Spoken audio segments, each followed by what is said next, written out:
Hi, fellow crocheters. It's Janet with bddpatterns.com. Thank you so much for stopping by today. In this video, I'm going to show you just how easy it is to make a hooded scarf in a day.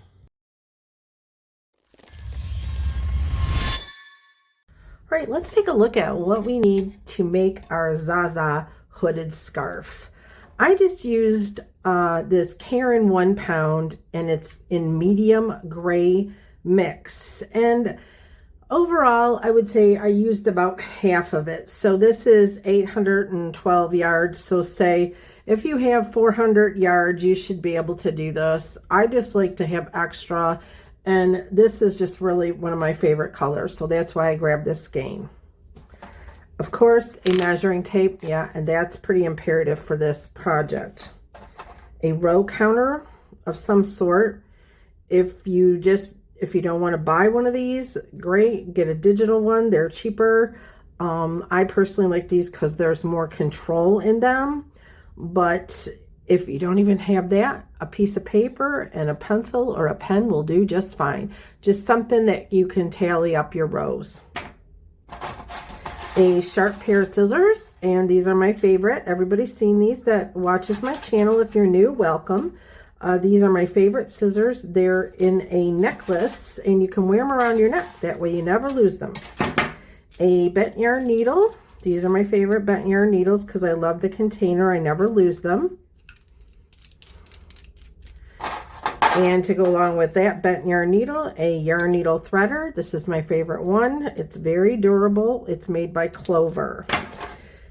This is also somewhat imperative, but you just want to make sure that you're on track because more or less the measurements on this are going to be the same. There's only one size, so we're not so concerned about that, but you should have this just to make sure that you're not crocheting too tightly or too loosely.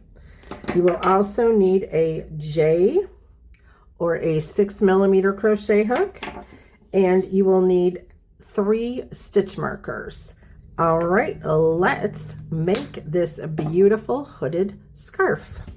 And oh, the pattern is available, the pattern is available on bddpatterns.com. I'm having a sale right now. If you put 2 in your cart, you can buy one, get one for free. Just enter the buy one, get one coupon at checkout and put 2 or more in your cart.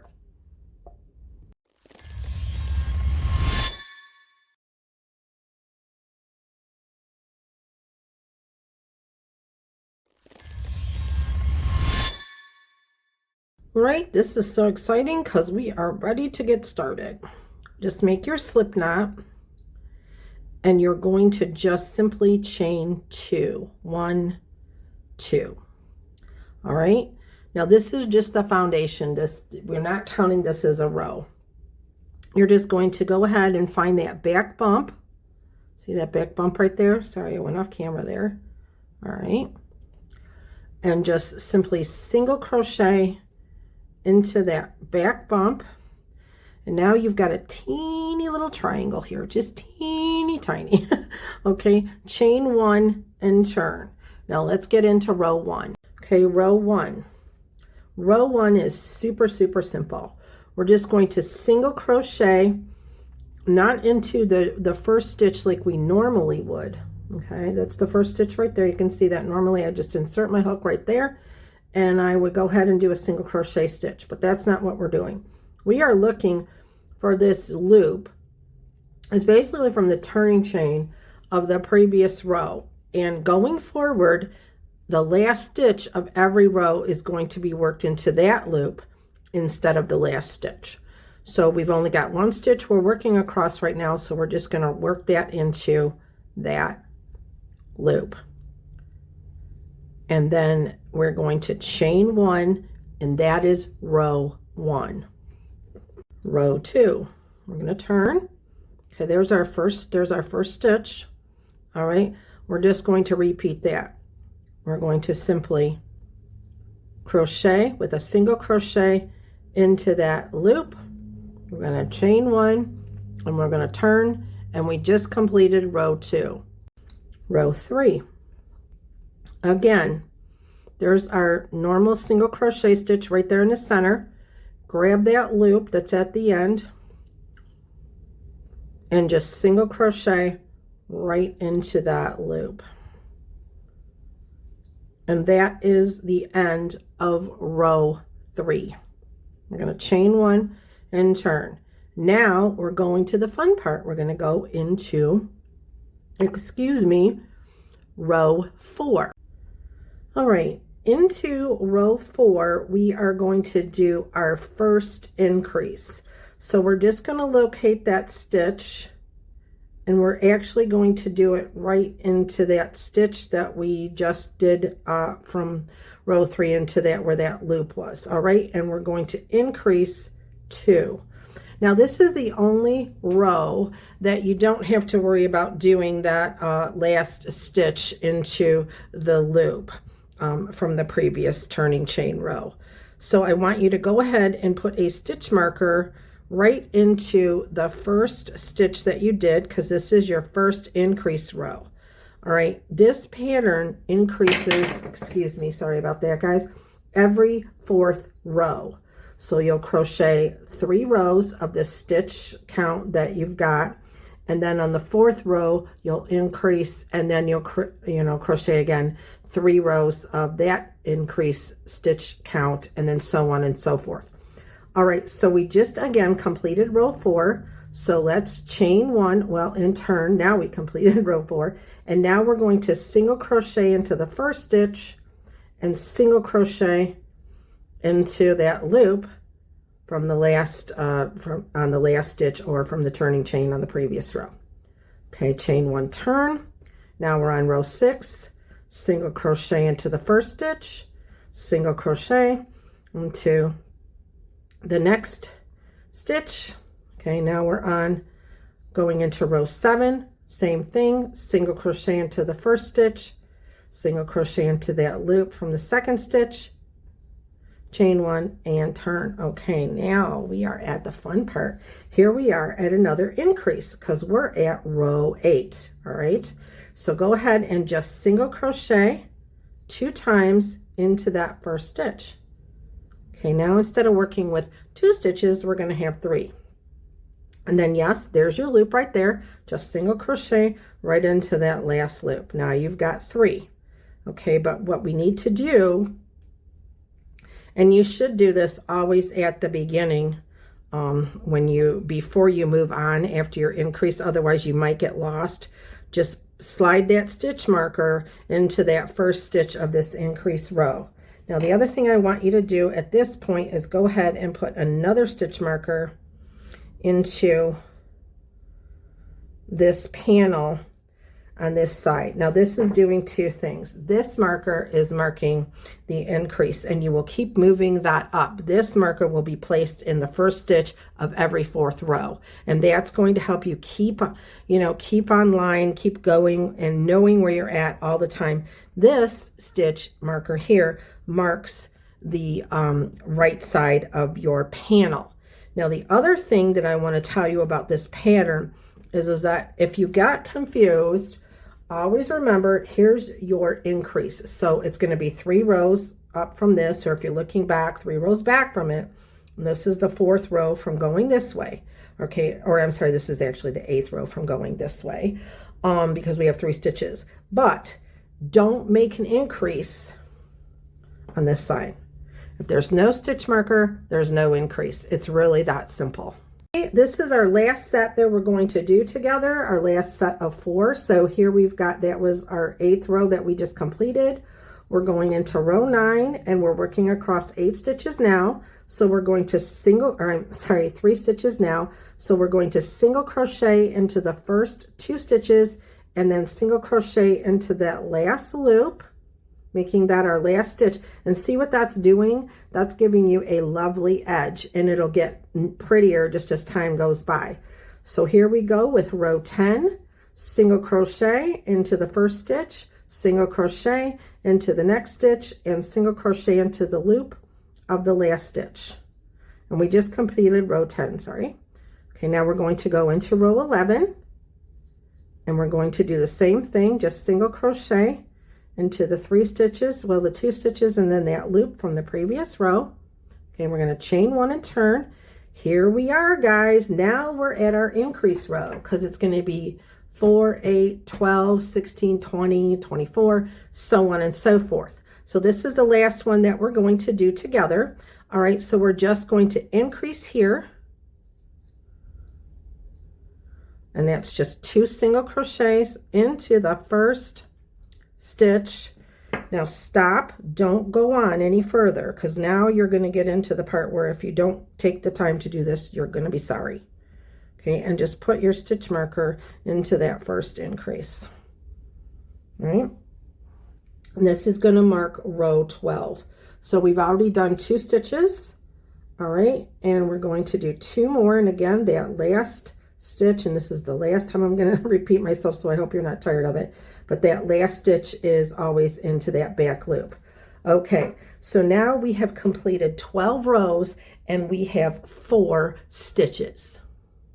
So next, all you have to do is keep going on with your 3 rows. So row 13, row 14, row 15, and then row 16 is going to be your increase row. So every 4 rows, you're increasing by 1 stitch, which means you're just putting 2 single crochets into that first stitch.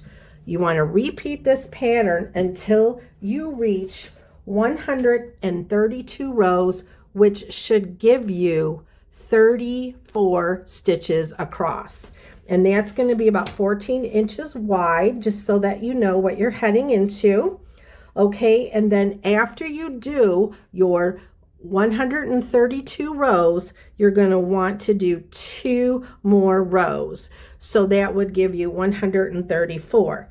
Now you will be ending at, let's see, so here we have 8, 9, you always want to end at the straight edge. And if you're doing an even number of rows, then with this pattern, you will be on the straight edge, because what we're going to do when you get to that 34 stitch count across, and then you do 2 more rows, is we're going to lay our panels on top of each other, and we're going to seam up our hood.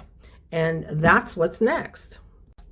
I've got some videos to show you how this works, but I just wanted to give you an overview of the construction first, okay? After you've got your 2 panels, and you're going to do this twice, you're going to make 2 panels each that have 134 rows with 134 rows with 34 stitches going across. All right, then you're going to lay your panels wrong side, so that would mean that these stitch markers, if I was doing it this way and I had another panel, they'd be facing. My stitch markers would actually be touching.